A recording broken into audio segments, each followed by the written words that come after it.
Now to Sudan. After the el-Fasher massacre in Sudan, the blood could be seen from space. Now world leaders are being warned the next el-Fasher is waiting to happen unless they urgently act. When el-Fasher was captured in October by the Rapid Support Forces, or RSF, the UN said 6,000 people were killed in the first 3 days alone. They said it bore the hallmarks of genocide. These crimes were foreseen with repeated warnings by myself and my office, but they were not prevented. This is not a drill. It is a red alert that needs to land on the desks of heads of state and government around. The fall of el-Fasher followed an 18-month siege of the city. Now, 500,000 people are trapped in another siege of the city of el-Obeid. The RSF controls routes in and out, aid is suspended, drone strikes at record intensity, and paramilitary troops are building up. We have been here before, and we failed to act. That's what one human rights investigator testified to UK lawmakers. Nathanial Raymond said the British government had prioritised relations with the UAE over stopping mass atrocities in Sudan.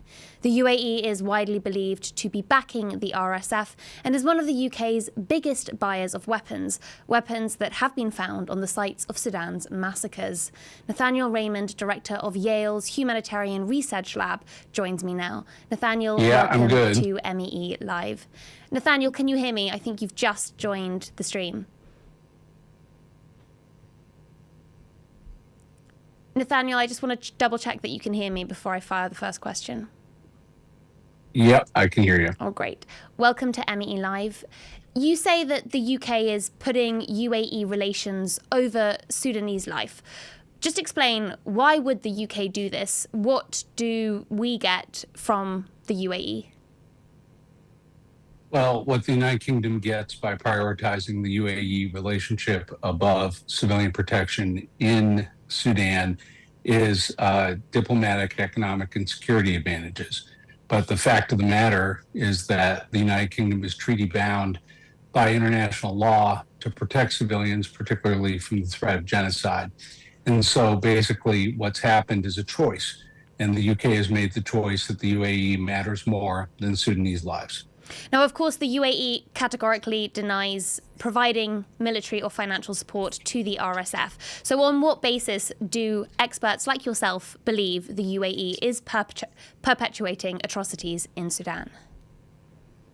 Well, I could list out for you a mountain of evidence, but I'll just give you one point, which is on October 28th of 2025, the Wall Street Journal reported leaked U.S. intelligence assessments from the State Department's Intelligence and Research Bureau and the Defense Intelligence Agency, which confirms U.S. intelligence finding that the UAE is responsible for arming the RSF, and confirms the work of our lab at the Humanitarian Research Lab here at Yale, identifying a CH-95 strategic drone that U.S. intelligence believes was transferred from UAE to the RSF. So it's the internal finding of U.S. intelligence that the UAE is responsible for giving the RSF the capacity and capabilities that led to the genocidal massacre in el-Fasher. That's fact.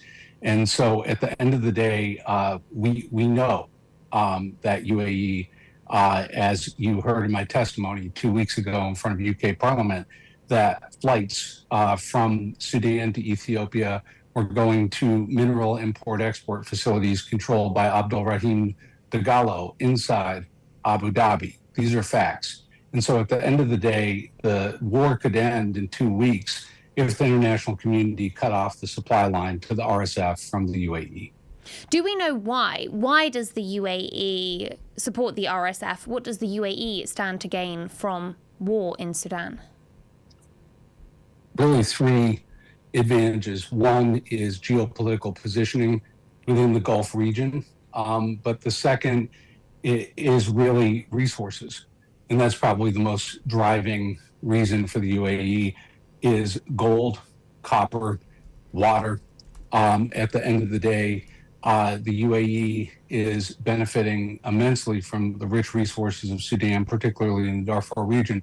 The third is that UAE is locked in a competition with the Kingdom of Saudi Arabia, and KSA supports SAF, and now UAE supports SAF's adversary, the RSF.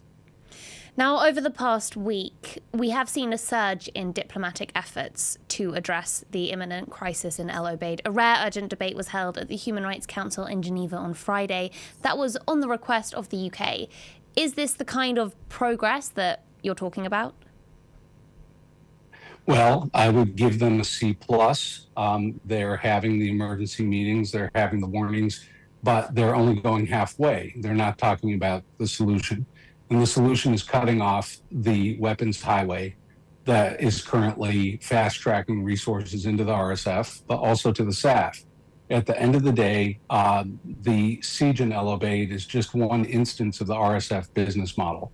They pay their soldiers in loot. And so that means they have every incentive in the world to keep paying their men by attacking cities that is going to allow them to pay them in loot. Until the business model of the RSF doesn't work anymore, it will continue. And these urgent debates are better than no debates at all, but they aren't solutions. It's just, as you point out, like, this is a very, very, very complex scenario in Sudan. There's plenty of external interests playing into it.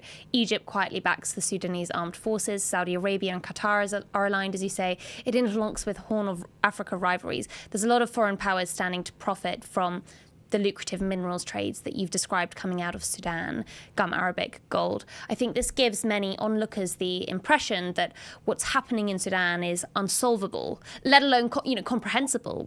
Maybe that's one of the reasons it's so underreported. What would you say to people who think this appears to be an unsolvable problem? Well, that's the critical question, and I would answer quite simply: when things get complex, that's why human rights standards and international law exist, to make our obligations simple. Things were complicated 20 years ago when the United Nations Security Council, despite those complexities diplomatically, came together to deploy a protection force called UNAMID that saved hundreds of thousands of lives by creating safe havens in el-Fasher and elsewhere in Zamzam. But once the political will that created a really clear response to a complex problem went away, those same camps, Abu Shuk, al-Salam, and Zamzam, that were once safe havens for the survivors of the Darfur genocide, became their graveyards.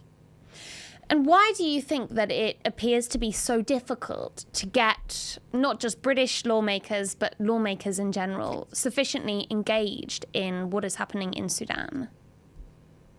I think it's two things. One is there's no public demand from the British or the American public like there was 20 years ago. 20 years ago, George Clooney was getting arrested in front of the Sudanese embassy in Washington over Darfur. Samantha Power was talking to thousands of students on the National Mall.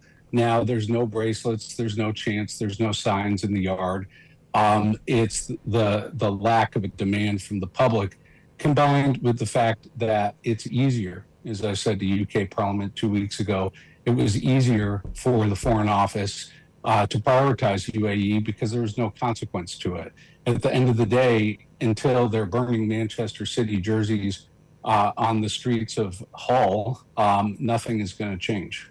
I am sort of fascinated myself by the lack of engagement from the British electorate, because one issue that, and I suppose I speak as a member of the British electorate, one issue that we seem to care a lot about is the question of so-called illegal immigration, of small boats crossing the channel. And one of the main nationalities populating those boats is, of course, Sudanese people. Sudanese people are among the top 5 nationalities represented on those routes. Can you help us, firstly, I suppose, understand why? Are there alternative routes for people fleeing the genocidal violence in Sudan? Well, it's important when you see that type of migration to understand that those are the lucky ones. Those are the ones with the resources to pay the coyotes, the smugglers, to get them out. And they're usually the middle class or the upper class that have the resources to run.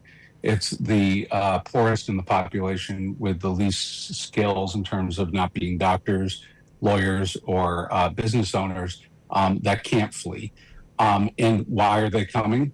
to the shores of the United Kingdom. They're coming seeking safety and a better life for their children. At the end of the day, the law is clear, the international law under the Refugee Convention, that people seeking asylum in times of war have a right to safety. The fact of the matter, if you want to solve the refugee problem, solve the war. And the only way to solve the war is by confronting the United Kingdom's strategic ally, which is the UAE, who's backing a genocidal militia. And just then, quickly, why do you think that we are so unsuccessful at joining the dots? Is that a question for the media? Is that a question for politicians, for the public? I mean, the dots between all of the coverage we give to illegal immigration on our horizon and what happens beyond that horizon in Sudan, where people are being forced to flee their homes. At the end of the day, when we fail in the face of mass atrocity, it's the responsibility of all sectors of society, from government to the media, to civil society, to the people on the street. At the end of the day, we are all culpable. And so the beginning of change really begins with organization. And what happened in Save Darfur, why it worked, is because people organized, particularly in the United States on the Republican right, were the major drivers in the Republican administration of political change, because there was a demand primarily from the evangelical community. At the end of the day, the way to start is by starting with organization to make that demand known to your elected leaders, and then things will change. And so just before we wrap this interview, Nathanial, as there is this push for diplomatic urgency around what's happening in Sudan, what can the ordinary person at home do to get involved? Write a letter. Write a letter, make a phone call. As someone who's worked really closely with US Congress and with the UK Parliament, they read their mail and they listen to their voicemails. At the end of the day, if you're outraged, communicate that. Simply sitting at home, cracking a beer and saying, well, this is awful, makes you complicit. Call your elected representatives and tell them you want to see pressure on the UAE and you want to see pressure for an end to the Sudan war now. Nathanial Raymond, thank you so much for joining me.